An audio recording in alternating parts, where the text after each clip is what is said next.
3 महामंत्र। ॐ त्वमेव साक्षात् श्री महालक्ष्मी महासरस्वती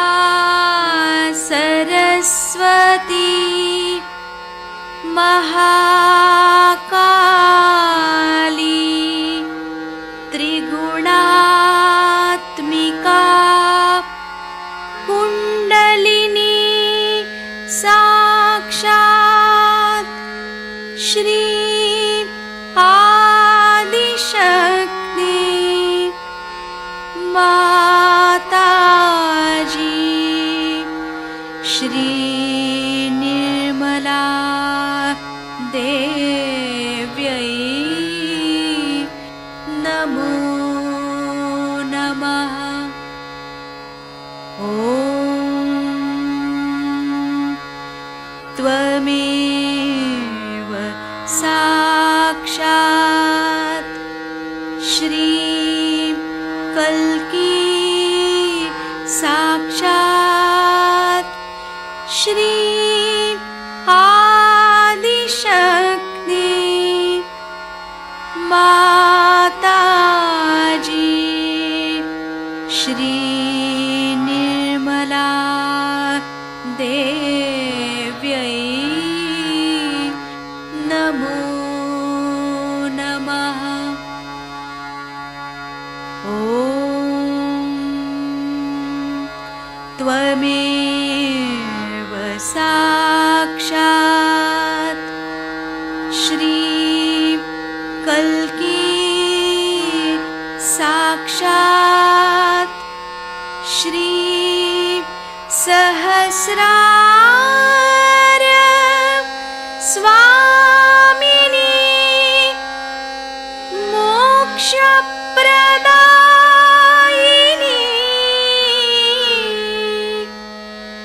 माताजी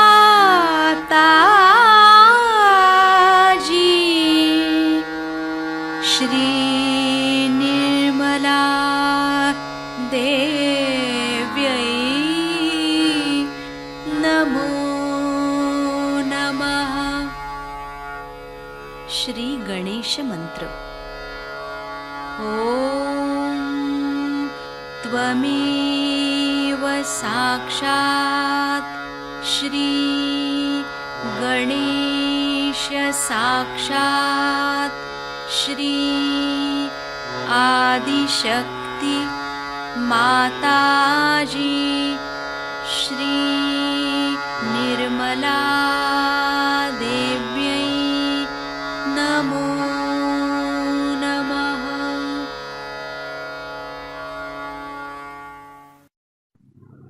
जय श्री माता जी। दोनों हाथ माँ के सामने हृदय में श्री माता जी को नमन करते हुए, परम पूजनीय श्री माता जी, कृपा करके हम सभी के हृदय में अपना प्रेम भर दीजिए। बार बार प्रार्थना श्री माता जी, कृपा करके हमारे हृदय में अपना प्रेम भर दीजिए। श्री माता जी, हम सबको क्षमा कर दीजिए, हम सभी अज्ञानी हैं। श्री माता जी, हमारे इस हृदय को अपने रहने के योग्य बनाइए। पूरा चित्त बीचों बीच हृदय में माँ की छवि को देखेंगे। मातृरूपेण संस्थिता या देवी सर्वभूतेषु मातृरूपेण संस्थिता नमस्तस्यै नमस्तस्यै नमस्तस्यै नमो नमः। दोनों हाथों पे परम चैतन्य अनुभव करते हुए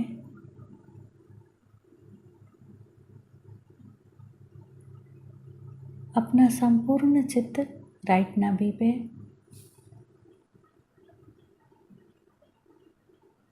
श्री माता जी से प्रार्थना। श्री माता जी, आप ही तो हमारे अंदर अंतः स्थित महान सम्मान है। आप ही हमारे धन तथा परिवार संबंधी समस्याओं का समाधान करते हैं। आप ही हमारे कुशल क्षेम का भी ध्यान रखते हैं। श्री माता जी, आपको कोटि कोटि नमन। माँ के श्री चरण कमलों को राइट नाभि पे देखेंगे। श्री माता जी, अपने श्री चरणों की शीतलता हमारे लीवर पे प्रदान कीजिए। श्री माता जी, कृपा करके अपने श्री चरणों की शीतलता हमारे लीवर पे प्रदान कीजिए।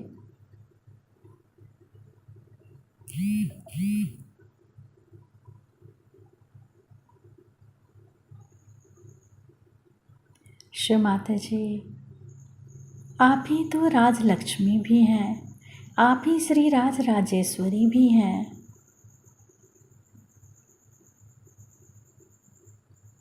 कृपा करके हमारे राइट नाभि में इन तत्वों को जागृत कर दीजिए। अपने चित्त को वहाँ राइट नाभि पे घुमाएंगे क्लॉकवाइज।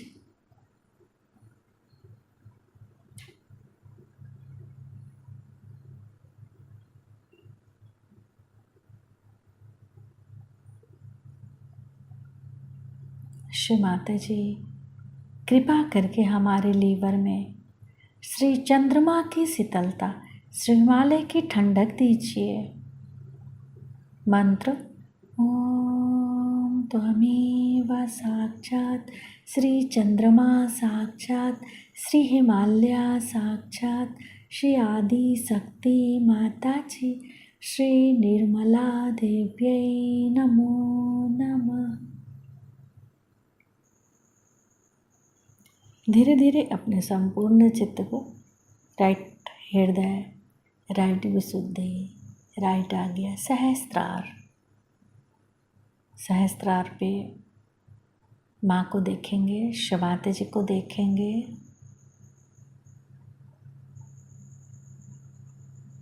श्री निर्विचारिता मंत्र ओम त्वमेव साक्षात् श्री निर्विचारिता साक्षात् श्री आदि शक्ति माता जी श्री निर्मला देव्यै नमो नमः।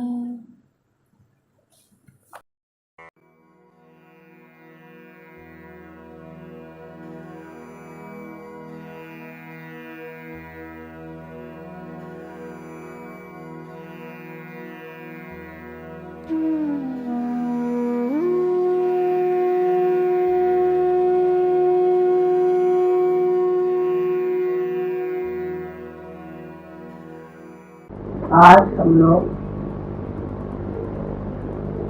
शिव की पूजा करने के लिए एकत्रित हुए।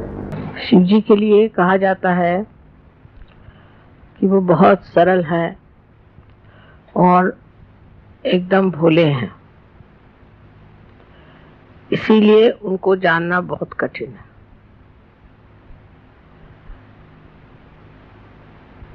कुंडलिनी का कार्य जो है वो देवी का कार्य है। देवी ही इस चराचर सृष्टि को बनाती है और अंत में आपके अंदर कुंडलिनी बनकर शिव तक पहुंचा देती है। शिव का पूजन होते वक्त याद रखना चाहिए कि शिव के गुण धर्म हमारे अंदर विकसित हुए या नहीं। इसलिए सबसे पहले कुंडलिनी की ही गति को समझ लेना चाहिए। जब कुंडलिनी का जागरण होता है तो सर्वप्रथम वो आपके शरीर को स्वस्थ करती है, क्योंकि शरीर का भी स्वस्थ होना जरूरी है और इसलिए आपका चित्त पहले अपने शरीर पे जाता है। शुरुआत में सब यही बताते हैं कि मुझे ये तकलीफ, मेरी ये शारीरिक तकलीफ है, मुझे यहाँ दुखता है, मुझे ये बीमारी है। या कुछ लोग शरीर से हृष्ट पुष्ट होते हैं तो वो बताते हैं कि मुझे सांसारिक क्या तकलीफ है। क्योंकि जब हम लोग जागृत अवस्था में होते हैं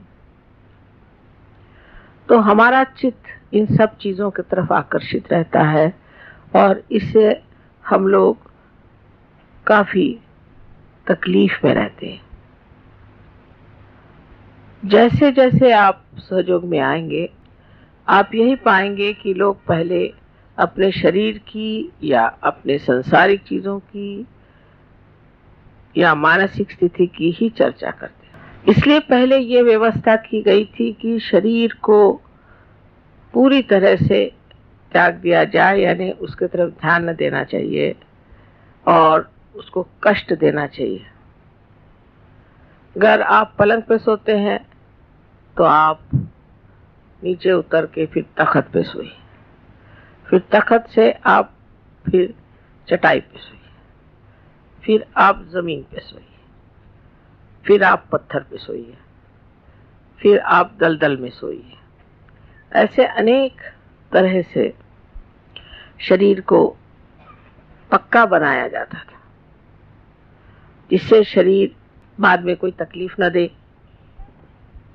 शरीर का आराम किसी भी तरह से मान्य नहीं किया जाता था। जैसे अगर एक रात जागरण हो गया तो तकलीफ हुई तो फिर 7 रात जागरण करो, फिर तकलीफ हुई तो 24 रात जागरण करो। उसी प्रकार खाने पीने का भी, अगर मनुष्य को खाने की बहुत लालसा है तो आप 1 दिन उपवास करो, फिर आप 7 दिन उपवास करो, फिर आप 40 दिन उपवास करो। जो आपको चीज पसंद नहीं हो ऐसी चीज आप खाओ और बाकी सब चीज आप छोड़ दो। यहां तक कि आप अन्न मत खाओ, सिर्फ फल मूल खाओ। फिर अगर आपको कपड़ों का बहुत शौक है तो आप सादे कपड़े पहनो, फिर आप हल्के कपड़े पहनो, फिर आप हिमालय पे जाओ और वहां पूरे कपड़े उतार के ठंड में आप ठिठराओ। इसी प्रकार किसी को नखरा हो कि मुझे अच्छा घर चाहिए, मैं अच्छे घर के बगैर नहीं रह सकता, मेरे जैसे आजकल लोगों को बाथरूम अच्छा चाहिए, कपड़े, आजकल तो सब चीज़ें बहुत ज़्यादा आ गई हैं, तो उतनी हम लोगों की इच्छाएं और प्रवृत्तियां बढ़ गई, उधर हमारा चित्त ज़्यादा जाता। तो कहा जाता था कि अच्छा ठीक है, आप बड़े महल में रहते हैं तो अब आप आकर के पहले झोपड़ी में रहो। फिर झोपड़ी में भी बाड़ा लगाते थे, उसमें भी वो अपने को असुरक्षित समझते थे। तो कहा जाता था अच्छा अगर इसमें आप अपने को असुरक्षित समझते हैं तो ठीक है, आप जंगल में आके रहो या आप किसी तीर्थ स्थान में जाओ। जैसे कि कोई निकला तो कांची का आदमी तीर्थ स्थान में जाएगा तो काशी जाएगा, और काशी का जाएगा तीर्थ स्थान में तो कांची जाएगा। रास्ते में उसको शेर खा जाएंगे, शेर ने छोड़ा तो सांप काट लेगा, सांप ने छोड़ा तो मगर खा जाएगा, और जब तक वो वहां पहुंचते हैं 1000 में से 1 आध आदमी वहां पहुंचेगा। इस तरह से लोगों को छाटते छाटते और फिर उनको फिर आत्म साक्षात्कार की बातचीत की जाती थी। सहयोग में उल्टा हिसाब किताब किया हुआ। सहयोग में न तो आपको घर छोड़ना है, न द्वार छोड़ना है, नहीं अपने खाना पीना छोड़ना है, नहीं वस्त्र का कोई प्रॉब्लम है, कुछ नहीं, सब आप जैसे हैं ऐसे ही रहे। और इसमें आपकी कुंडलिनी का जागृत हो जाएगी। कुंडलिनी इसी स्थिति में जागृत हो जाएगी। पहले तो एक हिरण का चर्म बिछा के उस पे बैठ के साधना करके फिर आपकी तपश्चर्या होगी। उसके बाद आप बहुत दिन तक भूखे मरिएगा, एकदम आपकी हड्डियां निकल आएंगी। तब भी फिर परीक्षा होगी, आपको उल्टा टांगा जाएगा, कुएं में डाला जाएगा, 2-3 बार देखा जाएगा किस हालत में आप हैं। उसके बाद अगर आप जिंदा रह गए तब फिर कहीं जाकर के चर्चा होगी। अब सहयोग में उल्टा कारभार। पहले तो हमने ऊपर का शिखर बना दिया, खोल दिया शिखर, सहस्त्रार खोल दिया, और सहस्त्रार खोल के अब कहा कि आप ही लोग अपने को ठीक करें। लेकिन तो भी हम लोग समझ नहीं पाते कि सहयोग बहुत ही कठिन चीज है। जितनी सरल है उतनी ही कठिन है। शंकर जी जैसे, क्योंकि हमारे अंदर अनेक नाड़ियां हैं और उन नाड़ियों को खोलने का एक ही तरीका है कि हमारा चित्त जो है वो इधर उधर न उलझे। तो सहयोग में ये तो कोई नहीं बताते कि तुम खाना पीना छोड़ दो, कि उपवास करो और तुम जाके हिमालय में ठंड में बैठो, ये कोई नहीं बताता। लेकिन क्या करना चाहिए जिससे हमारी प्रगति हो? तो सबसे पहले हमें अपनी तरफ अंतर मन करके विचार करना चाहिए कि ये मैं क्या कर रहा हूं। जैसे कि अब आप कहीं गए और आपने देखा कि आपको सोने की जगह नहीं मिली, तो फौरन आप शिकायत करना शुरू कर देंगे कि माँ देखिए हम वहां में सोने की जगह नहीं मिली। उस वक्त ये सोचना चाहिए कि मैं ऐसे क्यों कह रहा हूं, क्योंकि मैं अपने शरीर के बारे में चिंता कर रहा हूं कि मुझे सोने की जगह नहीं मिली, मुझे ठीक से जगह नहीं मिली और मैं अपना चित्त इसी में डाले जा रहा हूं। अब उस वक्त में यह सोचना चाहिए कि अच्छा हुआ कि मुझे जगह मिली नहीं, अब सो जैसे सोना। अपने शरीर की ओर देखे ना, सो, अब यहीं सो, यहीं सोना होगा। तू सहयोगी है, तुझे सोने के लिए अच्छी जगह क्यों चाहिए?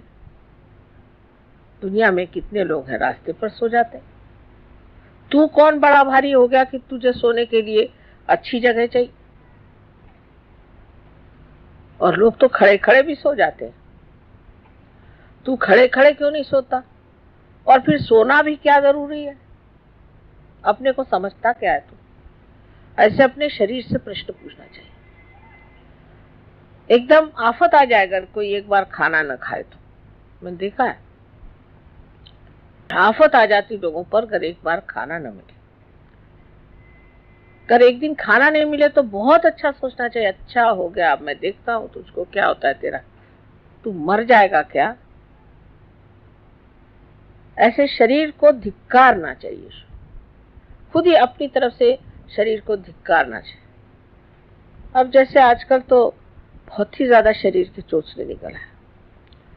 जैसे कि ये हमने कपड़ा पहना तो उसका मैचिंग होना चाहिए, ये फलाना है, मतलब इस तरह की आधुनिक चीजें निकल आई हैं और उसके जो नॉर्म्स परिमाण है वो इतने ज्यादा कृत्रिम है कि हम लोगों को समझ में भी नहीं आता है कि हम इस कृत्रिमता के एक पूरी तरह से गुलाम हो जा रहे हैं। इसका मतलब ये नहीं कि आप विक्षिप्त हो जाएं, इसका मतलब ये नहीं कि आप अजीब से कपड़े पहन के घूमिए, और इसका मतलब ये नहीं कि आप कोई हिप्पी विप्पी हो जाएं, ये मतलब नहीं। पर समझ लीजिए किसी स्त्री को एक मैचिंग ब्लाउज नहीं मिला तो उसको तो लगता है कि वो गई काम से बिल्कुल खत्म।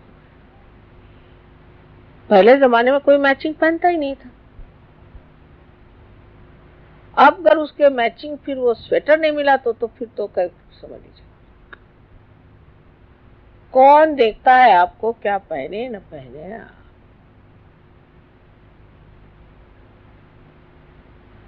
और ऐसे कौन आप देखने से कौन आप कोई ऐसी विभूति है कि आपको देखने से किसी का आज्ञा चक्र खुल जाएगा, कि किसी का कोई यंत्र खुल जाएगा, कि कोई ऐसी बात हो जाएगी? कुछ भी नहीं। उल्टे आपको देखने से तो कोई पकड़ जाएगा आदमी। कभी कभी तो मैं आंख झुका के चलती हूँ। लोग कहते हैं कि माँ तुम आंख क्यों झुकाती हो? मैं कहा भैया ठीक है चलने दो। लेकिन हिम्मत भी करनी पड़ती कि भाई ये आंख है, इसको तो काम करना ही है। और इसके काम बहुत हैं। लेकिन कलयुग में जितना आघात था तो कहीं नहीं हुआ। इसी प्रकार कोई एक भी चीज शुरू हो जाए, अब जैसे विलायत में है कि आपके बाल बिल्कुल उलझे होने चाहिए, तो अब सब ऐसे बाल उलझे घूम रहे। अब भाई तुम सहयोगी हो, तुम विशेष लोग हो, तुम ऐसे क्यों कर रहे हो? अपने को पूछना चाहिए कि मैं ऐसे क्यों करता हूँ, मैं अपने शरीर का इतना आराम क्यों देखता हूँ, मैं दुनिया के लोगों के साथ अपने को क्यों वैसी बनाना चाहता हूँ, उसी तरह से मैं क्यों रहना चाहता हूँ। मैं तो एक विशेष हूँ, पर विशेष कैसे होंगे कि अगर आप कहीं गए तो कमरे में सारे इधर पानी फेंक दिया, हम विशेष हैं। या कहीं भी बैठ के खाना खा लिया, हाथ नहीं धोए, हम विशेष हैं। विशेष का मतलब ये कि आप में जो ये चित्त की चल विचल है उसे रोकना है। चित्त को लीन करना है चैतन्य में। फिर से सुनिए, चित्त को चैतन्य में लीन करना है। पर चित्त अगर इधर उधर उलझा रहे तो वो चैतन्य में कैसे लीन होगा? तो पहले तो इस शरीर को, इस मन की इच्छा, मन की भी 50 इच्छा है। आपके हृदय में जहाँ शिव जी का वास है वहाँ 4 नाड़ियां हैं। उसमें से एक नाड़ी मूलाधार तक जाती है और उससे आगे नर्क। लोग यही कहते हैं इसमें क्या खराबी।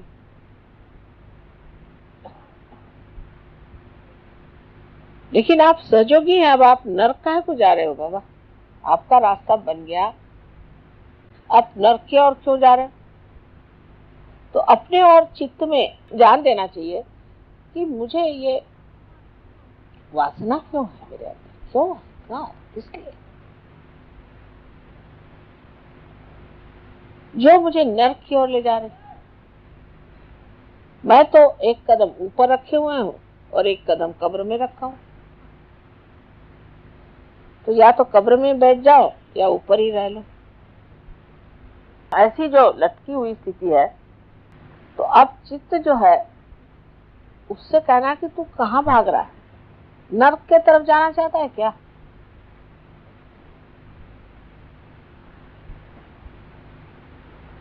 उसकी दूसरी नाड़ी है, वो नाड़ी हमें इच्छाओं की तरफ ले जाती है।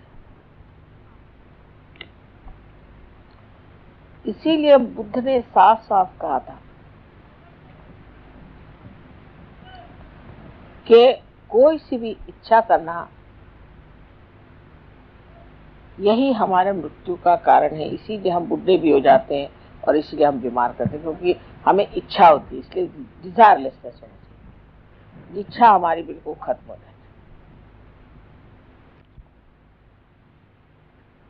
लेकिन वो खत्म नहीं होती।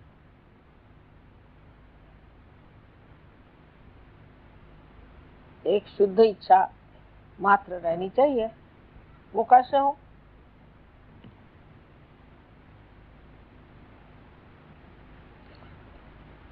शुद्ध इच्छा इस तरह से हो सकती है कि आप सोचे मुझे इसकी इच्छा क्यों हो रही, इस इच्छा की ओर मैं क्यों दौड़ा जा रहा हूं। ऐसी मैंने अनेक इच्छाएं की, उससे मुझे क्या फायदा हुआ?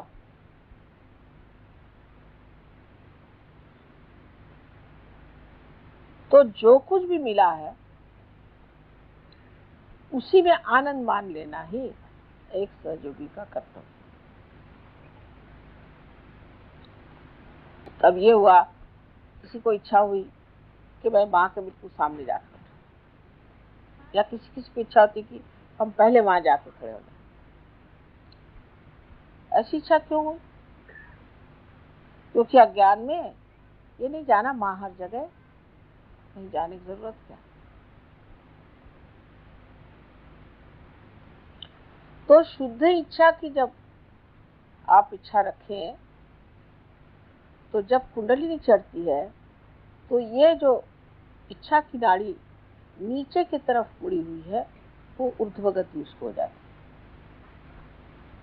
उसमें शुद्ध इच्छा भर जाती है। इच्छा मनुष्य करता है इस विचार से कि इससे मुझे सुख मिलेगा, आनंद मिलेगा, मिलता कुछ नहीं। तो इस इच्छा को जो है आपको आनंद में लीन कर देना है, क्योंकि शिव का तत्व जो है आनंद, उनका स्वभाव आनंद है।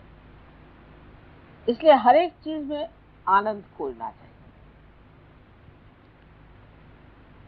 तब किसी चीज की त्रुटि ही नहीं लगेगी।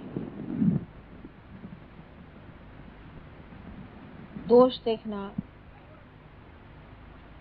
या हर एक चीज में ये ऐसा होता तो अच्छा होता, बहुत लोगों को आदत है। मैंने अब रास्ते से जा रहे तो कहेंगे कि यहाँ पर इन्होंने फूल क्यों नहीं लगा दिया, फिर कहेंगे कि यहाँ पर से मार्ग दिखाने का ठीक से उन्होंने ये क्यों नहीं लगाया, कि ये रास्ता ऐसे मोड़ के क्यों नहीं गया। अरे बाबा, आपको म्यूनसिपालिटी में है, आपको क्या करने का, जो है सो है, आप काय को बड़बड़ कर रहे। लेकिन दूसरे के बारे में हमेशा कहेंगे इसमें ऐसे करने से ठीक होगा, उसमें ऐसे करने से ठीक होगा। वो जो आप सोच भी रहे हैं वो कार्यान्वित भी नहीं हो सकता, वो तो कार्यान्वित भी नहीं हो सकता, तो वो चीज कार्यान्वित भी नहीं हो सकती। आपका कोई मतलब ही नहीं है उससे। अब जैसे बहुत से लोगों में होता है, सिनेमा में गए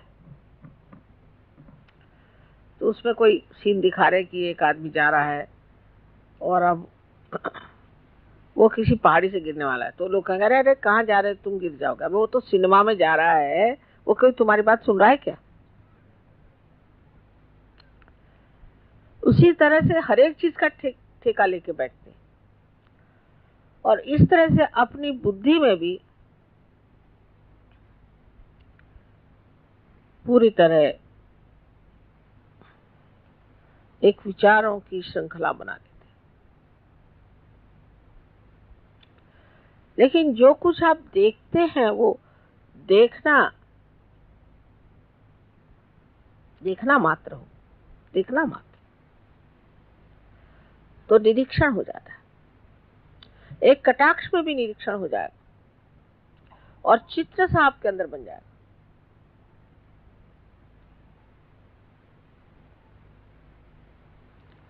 लेकिन वो देखना नहीं होता, उसे निरंजन देखना कहते हैं। उसमें कोई रंजना नहीं होनी चाहिए, ना उसके प्रति कोई रिएक्शन नहीं होनी चाहिए, बस देखो। इस रिएक्शन का क्या फायदा, वही जैसे मैंने बताया कि सिनेमा में आप कोई आदमी कुछ कर रहा है तो कह रहा है तुम ऐसे मत करो, उसको सुन रहा है क्या तुम्हारा। तो निरंजन देखना ये भी शिव का ही तत्व है। शिव के स्थान पर भी पहुंच गए और उनके मूर्ति के दर्शन भी हो गए, किंतु जब तक उनका प्रकाश हमारे अंदर नहीं आया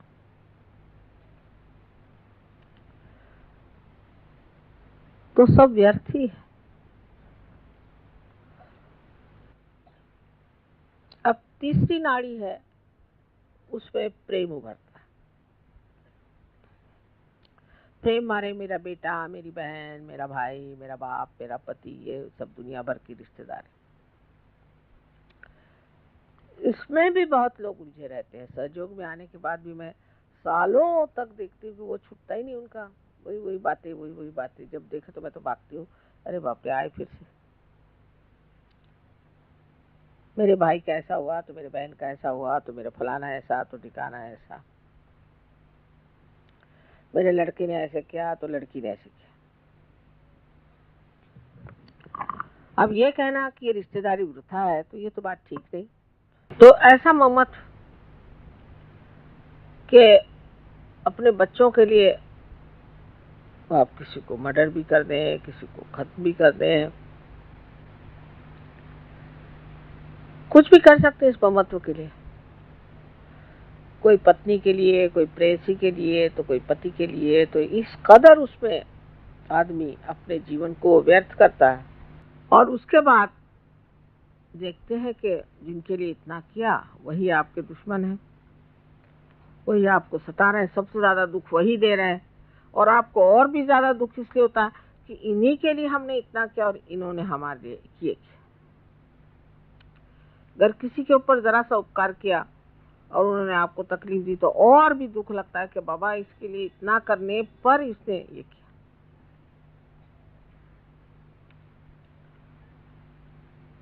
तो पहले जमाने में तो कहते थे कि सबको त्याग दो, घर त्यागो, बच्चों को त्यागो, बीवी को त्यागो, सब छोड़ छाड़ करके जंगल में जाके एकांतवास करो।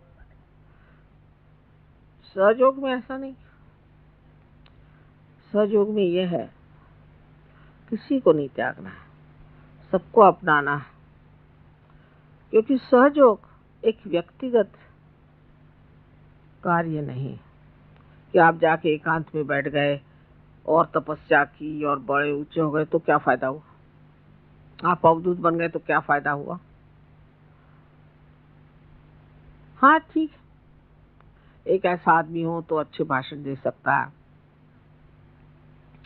हो सकता है कि थोड़ी बहुत चैतन्य की भी वर्षा कर सकता है, पर उसे सारा संसार तो ठीक नहीं हो सकता। हमें तो सारे संसार को ठीक करना है। तब ये सोचना कि मैं क्यों अपनापन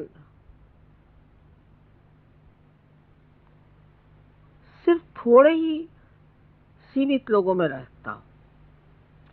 और उसके भी वजह, एक साथ थे वो, कह वो मुझे बहुत अच्छे लगते हैं। मैंने कहा क्यों? कह उनके बाल बहुत अच्छे। तो मैंने कहा क्या आपको बाल अच्छे लगते कि वो अच्छे लगते? फिर कोई कहेंगे कि साहब वो उनका हमारे साथ बर्ताव बहुत अच्छा है। कोई अगर मीठी मीठी बातें करते तो वो अच्छे लगते हैं, कोई अगर ऐसे कपड़े पहनते तो वो अच्छे लगते हैं। फिर ये हमारे दिल्ली के रहने वाले हैं, फिर दिल्ली के बाद होगा कि नहीं भाई दिल्ली में तो रहते हैं पर ये पुरानी दिल्ली वाले हैं तो और भी नजदीक। फिर ये सब्जी मंडी के, फिर सब्जी मंडी में जो हमारा बैल हमने जिससे खरीदा था उससे इन्होंने बैल खरीदा तो और भी नजदीक होगा। और पता नहीं और कहाँ तक चलता है कि इनका नाई और हमारा नाई एक।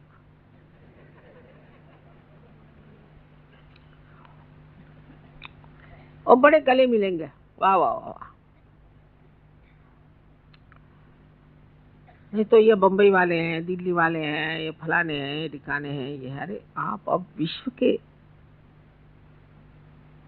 नागरिक हो गए, अब कहाँ बम्बई और कहाँ दिल्ली और कहाँ मद्रास, ये अगर आपके दिमाग में अभी भी बैठा हुआ है तो अभी आप सहयोग को समझे नहीं। तो फिर बराबर समझ में आएगा कि किसे क्या समझना चाहिए, किसके साथ क्या करना चाहिए और अछूता कैसे रहना चाहिए। मैंने बहुत बार उदाहरण दिया है आपको कि एक पेड़ में न पानी छोड़िए तो उसका जो सत्व उठता है वो पेड़ के हर शाखा में, हर पत्ते में, हर फूल में, फल में जाता है और लौट आता है। और नहीं लौटे तो वो उड़ जाता है। लेकिन अगर वो एक फूल ही में फंस जाए तो वो पेड़ भी मर जाएगा और फूल भी मर जाएगा। तो जिसे निर्वाज्य प्रेम कहते हैं, जो देवी का एक वर्णन में कहा जाता है कि उनका प्रेम निर्वाज्य होता है, कि वो किसी के लिए कुछ करती हैं तो फिर उन्हें ये नहीं ख्याल रहता कि ये कुछ किया गया या हुआ और इसने ऐसे क्यों किया और ऐसे नहीं करना चाहिए था या कुछ भी नहीं, हो गया गया खत्म, खत्म करो छोड़ो। वो चिपकता नहीं दिमाग में। रात दिन वही गुनगुन लगी नहीं रहती। कोई भी चीज में उलझता नहीं मन, क्योंकि वो करुणा में, करुणा के सागर में लीन हो गया। और करुणा के सागर में जो लीन हो जाता है वो बस, अब कोई आ गया उसको कोई तकलीफ लगता, बाबा इसकी तकलीफ ठीक कर दो। अब वो जाकर के बाद में छुरा लेके भी आए, चाहे कुछ करे, ये विचार नहीं आता।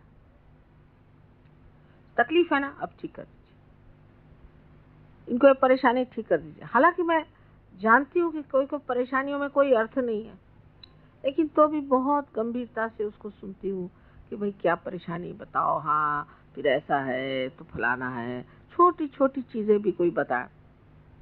अपने अपने दायरे से लोग मिलते हैं, उनके दायरे में मैं नहीं उतर पाती, अगर वो मेरे दायरे में नहीं उतर पा रहे हैं तो ये उनका दोष नहीं, उनको उतरना चाहिए। उनको इसी दायरे में उतरना चाहिए जिसे करुणा कहते हैं।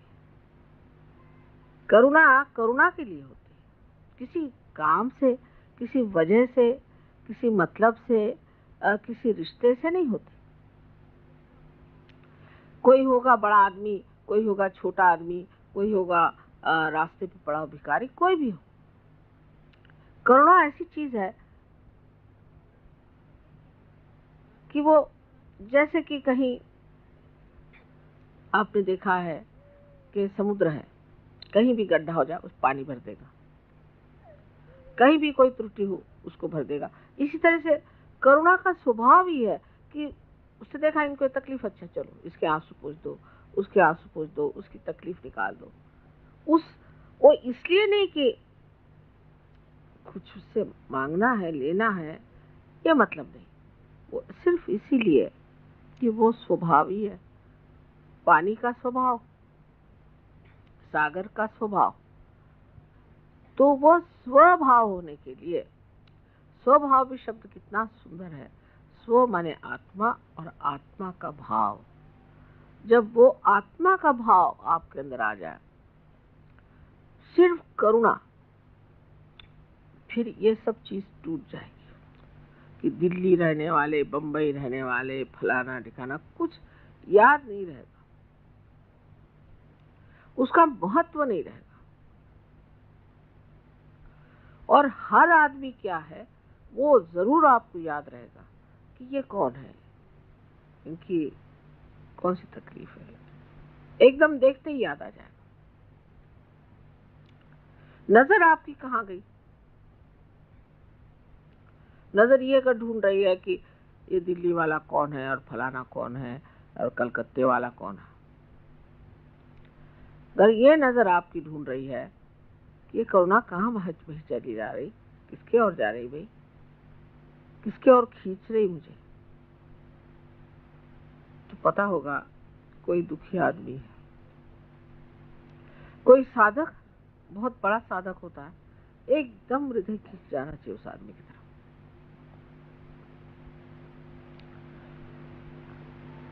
और ये करुणा ही सब आपको सुमति भी देती है और स्मृति भी देती है, मेमोरी देती है। क्योंकि जितनी निकटता करुणा से आती है उतनी किसी भी रिश्ते से नहीं आती। ऐसी विशेष चीज है करुणा। और इस करुणा में अपने को लीन कर लेना, इस ममत्व को लीन कर लेना ही सहयोग में उन्नति का मार्ग है। जो कि मैंने कभी नहीं कहा कि आप अपने बाल बच्चे छोड़ दो, घर छोड़ दो और घर से निकल के अपना जितना पैसा कौड़ी मुझे ला के दे दो, घर बेच दो, बीवी को भी बेच दो, बच्चों को बेच दो, सब पैसा मुझे दे दो। ऐसा ही कहते हैं ना साधु संत जो आजकल निकले।